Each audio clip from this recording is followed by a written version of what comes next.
Video யாரும் skip பண்ணிடாதீங்க. இது உங்கள ஒவ்வொருத்தருக்கும் கண்டிப்பா இந்த விஷயம் நடக்கும். எனக்கு நடந்திருக்கு, எங்களுக்கு நடந்திருக்கு. அதனால நான் இந்த வீடியோ வந்து போஸ்ட் பண்றேன். 2 நாளைக்கு முன்னாடி வந்து பாத்தீங்கன்னா என்னோட மாமியாருக்கு கண் ஆபரேஷன் பண்றதா சொல்லி நான் ஒரு வீடியோ போட்டிருந்தேன். பிரைவேட் ஹாஸ்பிட்டல்ல தான் பார்த்தோம். அதுக்கு முன்னாடி 1 வருஷத்துக்கு முன்னாடி வந்து பாத்தீங்கன்னா கவர்மெண்ட் ஹாஸ்பிட்டல்ல ஒரு கண்ணு வந்து பண்ணிருந்தோம். அந்த கண்ணு வந்து பார்வை சரியா தெரியல.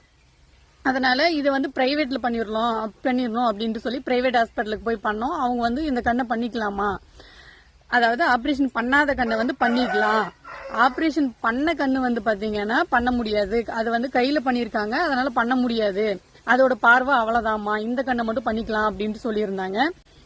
அவங்க கிட்ட கேட்டோம், சார் இந்த மாதிரி இந்த கண்ணு ஆபரேஷன் பண்ணி வந்து 1 வருஷம் தான் ஆகுது, கண்ணு ஆபரேஷன் பண்றதுக்கு முன்னாடி இருந்த பார்வை கூட இப்ப எனக்கு இல்ல அப்படின்ட்டு சொல்லி கேட்டதுக்கு அவர் என்ன சொன்னாரு அப்படின்னு பாத்தீங்கன்னா, இந்த ஃப்ரீயா பண்றாங்க, இந்த பிரைவேட் ஹாஸ்பிட்டல்ல வந்து முகாம்ல போய் ஃப்ரீயா பண்றாங்க, கவர்மெண்ட் ஹாஸ்பிட்டல்ல ஃப்ரீயா பண்றாங்க அப்படின்ட்டு ஃப்ரீயா பண்ணணும்ட்டு நீங்க போனீங்கன்னாவே அவங்க வந்து ஃப்ரீயா தான், உங்களுக்கு ஃப்ரீ தான், ஆனா அவங்களுக்கு வந்து அது ட்ரைனிங்காக தான் வந்து பண்றாங்க அப்படின்ட்டு அவரே சொன்னாரு. என்னோட பாட்டிக்கு, என்னோட தாத்தாவுக்கு, என்னோட மாமியாருக்கு, இவங்க எல்லாருக்குமே கவர்மெண்ட் ஹாஸ்பிட்டல்ல தான் ஒவ்வொரு கண்ணா பண்ணிருக்கோம். இவங்க 3 பேருக்குமே கண்ணு வந்து பாத்தீங்கன்னா பாதி கண்ணு ஆபரேஷன் பண்றதுக்கு முன்னாடி இருந்த பவர் கூட கண்ணு இப்ப இல்ல, பணத்துக்கு அப்புறம் இல்ல. நான் என்ன சொல்றேன்னா, பணம் வச்சிருக்கிறவங்க பிரைவேட் ஹாஸ்பிட்டல்ல போய் பண்ணிக்குவாங்க, கண்ணு ரெடி பண்ணிக்குவாங்க, பிரச்சனை இல்ல. பணமே இல்லாதவங்க, ரொம்ப கஷ்டத்துல இருக்கிறவங்க, இந்த மாதிரி ஃப்ரீயா போய் ஆபரேஷன் பண்ணி, கவர்மெண்ட் ஹாஸ்பிட்டல் தான் இருக்குது இல்ல, நம்ம கண்ணு பார்வை சரியா தெரியல, நம்ம கவர்மெண்ட் ஹாஸ்பிட்டல்ல போய் ஆபரேஷன் பண்ணிட்டா நம்மளுக்கு கண்ணு நல்லா தெரியும், எத்தனை பேர் எவ்வளவு தைரியமா ஹாஸ்பிட்டலுக்கு போவாங்க. நீங்க அங்க வந்து உங்களோட ட்ரைனிங்க வளர்த்துக்கிறதுக்காக அவங்களோட கண்ணுல விளையாடுறீங்களே, இது நியாயமா? இது எத்தனை பேருக்கு போகுன்றது எனக்கு தெரியல. ஆனா இனிமேலுக்கு ஒருத்தர் கூட இந்த மாதிரி போய் தயவு செஞ்சு ஃப்ரீயா பண்றாங்க அப்படின்ட்டு போய் மாட்டிக்காதீங்க.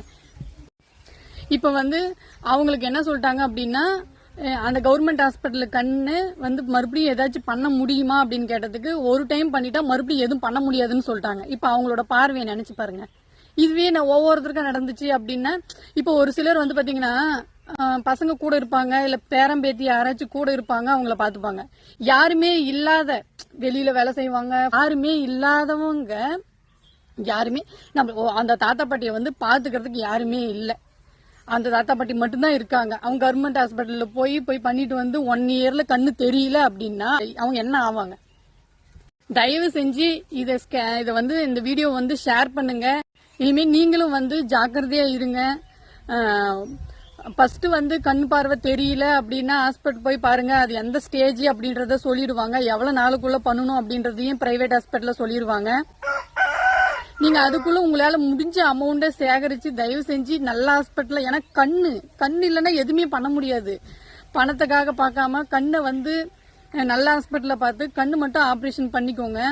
இனிமே யாருக்கு கண்ணு தெரியல அப்படின்ட்டு கவர்மெண்ட் ஹாஸ்பிட்டல்ல மட்டும் நாடி போயிடாதீங்க. ஹாஸ்பிட்டல்ல வந்து பாத்தீங்கன்னா நான் கேட்டேன், உங்களுக்கு வந்து கண்ணு எப்படி இருக்கு அப்படின்ட்டு சொல்லி, இந்த மாதிரி கவர்மெண்ட் ஹாஸ்பிட்டல் இது பண்ணமா, இது சரியா தெரிய மாட்டேங்குது, இது தனியார் ஹாஸ்பிட்டல் பண்ண இது நல்லா இருக்கு, எனக்கு நல்லா இருக்கிறதுனால நான் இன்னொருத்தரை கூட்டிட்டு வந்து பண்றேன் அப்படின்னு சொல்றாங்க.